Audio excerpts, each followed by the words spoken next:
When you're ready to work the top border, you want it to look symmetrical with the bottom border. And the bottom border has 3 ridges of garter stitch, and one of those is actually the cast-on row. And you want the same appearance at the top. Now to do this, you're going to work a knit row, a purl row, a knit row, a purl row, a knit row, and then a purl row. But on that purl row, you're actually going to bind off. And you're going to bind off knitwise, which, if I'm binding off this way, it's going to give this edge at the top. And it's going to slant towards this size. When you bind off, the bind off edge can either slant towards the front of the work or the back of the work, depending on whether you're doing it knitwise or purlwise.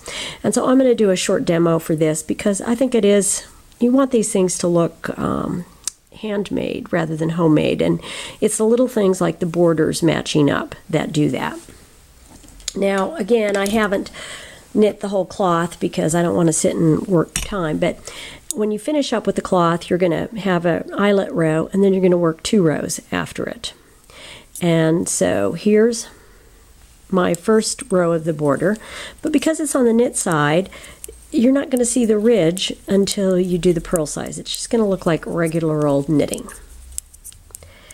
And I'm going to work to the end of the row, and then I'm going to turn.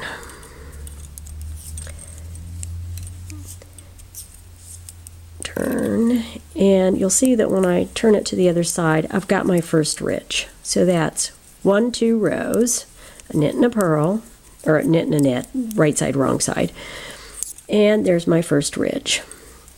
I'm going to knit another row on the right side. And you don't see the actual ridge until you work it on the wrong side. Because remember, garter stitches are interlocked.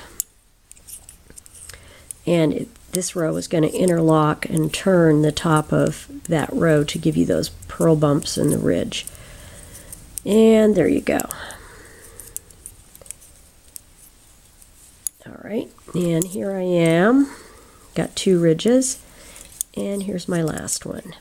Now, when I first did these, I made the mistake of doing my ridge. I did my purl row, or my wrong side row, and then I bound off. And it just didn't look as good. So there's my 2 ridges.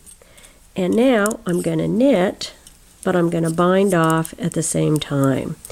And what that's going to do is it's going to create that final ridge on the other side, and it's going to do my bind off row, which is going to slant towards the back of the work so I don't see it. And that's how it's going to look. Sorry, that's how it's going to look, which is a neater, just a better way of doing it. It looks neater, and if I'm doing these for a gift, that's the look I want, is something that is not professionally done, but something just looks like I took some extra care to do it.